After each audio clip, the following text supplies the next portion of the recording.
Kumusta mga kaibigan? Nasa Weller's channel kayo. Ngayon ipapakita ko paano mag-set ng iPhone ringtone sa Android. Punta tayo sa Play Store, hanapin at itype ang Zedge.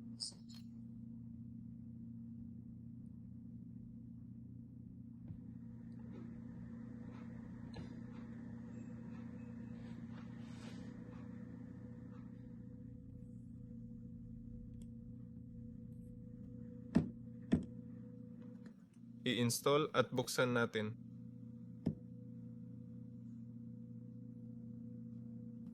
Tanggapin ang mga pahintulot.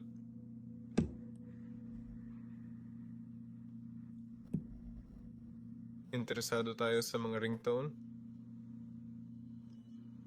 Sa search bar, itype ang iPhone.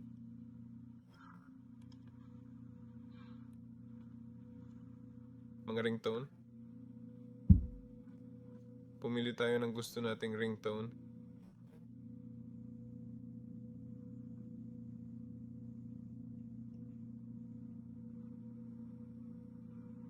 I-download at piliin ang ringtone. Like at subscribe sa channel. Si Wellers to. Paalam sa inyo.